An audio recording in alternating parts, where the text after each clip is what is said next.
So, what is sprint planning and how do you facilitate it like a pro? Well, what is it first of all? Sprint planning is the first event, it's the first meeting in Scrum inside that sprint. It's a time to work out what are you going to do, why are you going to do it, and how are you going to do it. So, we're going to look at what are the items on the product backlog that make sense to come into the upcoming sprint, or this sprint, should I say. Which ones go together nicely? The developers are going to start pulling work off the product backlog. In conversation with the product owner, you're going to work out together this stuff, this collection of things makes sense. And really importantly, this is the goal for the sprint. Many people fixate on the items themselves, but in Scrum we commit to the goal, not the items. So the team may say these 12 things make the most sense based on the priorities in the backlog. But what we're actually going to do is deliver that goal. It may be something really simple. I had one team where their goal for their first sprint was get something in production. They didn't care what. And in taking about 10 to 12 items in, they were discarding things they were learning, that systems hadn't been set up, the environments weren't in place, that permissions hadn't been granted, because they tried lots and lots of things and they got one thing, very small, very simple thing, into their production environment. But at the end of it, they'd achieved their goal. So the goal becomes really important because that is what the team are committing to. That creates that point of cohesion for a team to truly form around. Okay? So that's the what we're going to do. That's the why we're going to do it. Next up is how. As you've decided that, and it's still up for negotiation all the way through, the team are going to start looking at how do they deliver each item. They're going to break it down into tasks maybe, but they're going to look at what's the work that really needs doing to get this done. And of the options that we have, which ones are we going to take and which ones are we going to discard? What's the right way to do it today? In doing that, they're going to uncover more assumptions, potentially more work. And the product owner still needs to be around for that reason. As you work through the items, you may discover you can't do something. Actually, in the depths of that backlog item, there was a task that you didn't think about, and it means you're not realistically going to get it done inside the sprint. So the product owner is on hand to have that discussion as it comes up and decide, well, what do we do with it? Do we just chop that bit of the work out? Is the remainder still valuable enough to keep in, or does it move? Do we need to look at that backlog again? Do we need to look at the goal again? Many teams that I work with in the early days fall into one of two paths for sprint planning. They will either not do the how. So they'll work out what they're going to do in with a bit of a nudge. They'll work out that goal, the why, but then they'll be gone 30 minutes after sprint planning starts. They reckon they're done, and into the sprint they go, working away until something blows up in their face. Because they didn't spend the time truly planning up front, working out how to solve the problems, they're doing that on the fly, and that thing that they could have found out earlier, they now find out when they believe and when the product owner believes and potentially the stakeholders believe that's going to get done.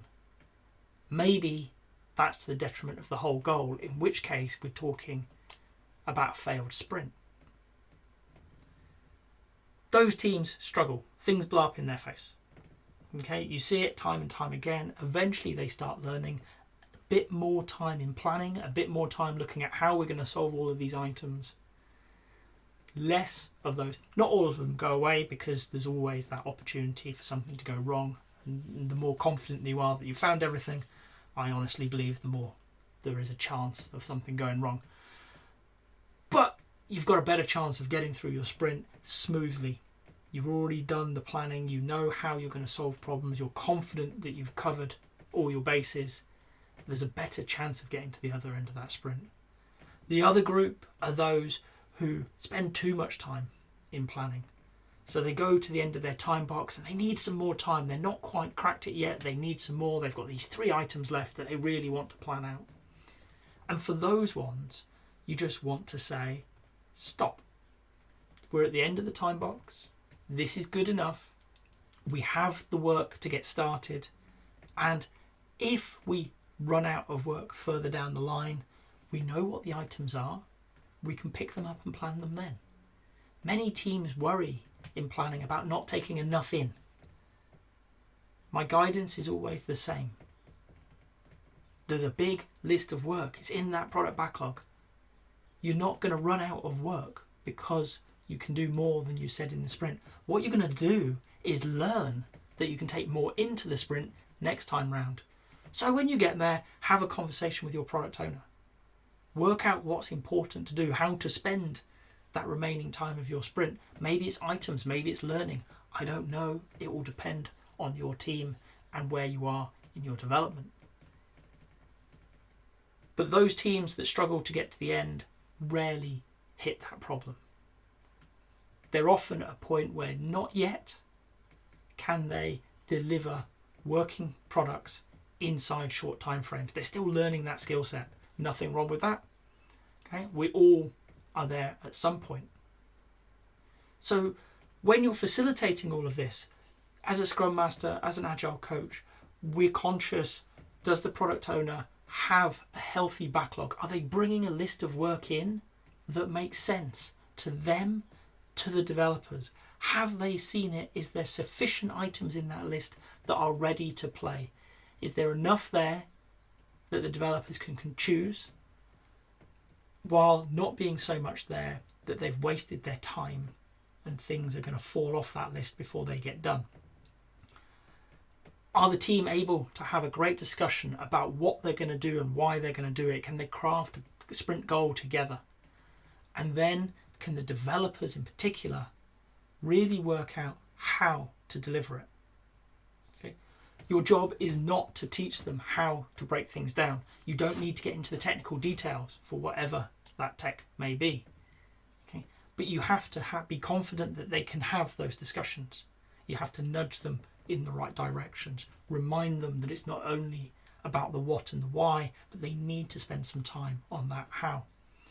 Sprint planning is up to 8 hours for a month-long sprint. Often you'll hear 4 hours for a 2-week sprint. That's a long time, but in that there's a lot of work. Your role as a Scrum Master is really to keep people on track. Okay? Remind them of things that in their passionate conversations they may forget about. Things like Christmas is coming, Easter's coming, you've got holidays, you've got training courses, whatever it is, the logistical side.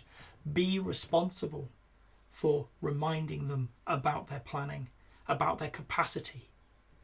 And that's another thing new teams really struggle with, is they'll look at a list and they'll look at a time frame and they'll just divide it so that they can achieve that list in that time frame, regardless of reality. Your team did 30 items, 30 points in the last sprint, the sprint before that, the sprint before that. This sprint, they're going to do 120. Well, no, they're probably not. Let's be honest. But our role in this is not to say no. It's to get them to reflect, to get them to realise that maybe they're biting off more than they can chew. So it's not saying no to them, you can't do that. It's about getting understanding. Okay, you did 30 points in the last sprint. You reckon you can do 120 points in this sprint. What's changed? What's changed, particularly considering 2 of the team are off on training for a week of the sprint? Why are we taking so much more? Why aren't we taking roughly the same amount, or maybe even less? Asking questions to get them to think. And then when they take 100 points in, we don't do the I told you so dance. Instead, we invite that conversation again as part of the retrospective. So facilitating sprint planning is really a facilitation job. And I say that deliberately. It's not just being there and making sure people turn up. It's about guiding their attention through the process. What are we going to work on? Why are we working on that set? What's a coherent goal? And then how are we going to do it? It's about encouraging discussion. In the what, it's about the team talking within themselves and with the product owner, clarifying details, saying, we'd rather take this one than that one. Does that make sense? You know, is that an acceptable negotiation point with the product owner? In the how, making sure everybody has an opportunity to talk, to be heard, because the newest person on the team may not know your technology as well as you, but they do have insights. They do have new ideas to be brought to the table. And maybe in those ideas, there's a better way of achieving your goal. So you're going to sit there as a facilitator over the whole thing, guiding their discussions, holding their structure, and ensuring that they've considered everything that they reasonably can before they go and start work.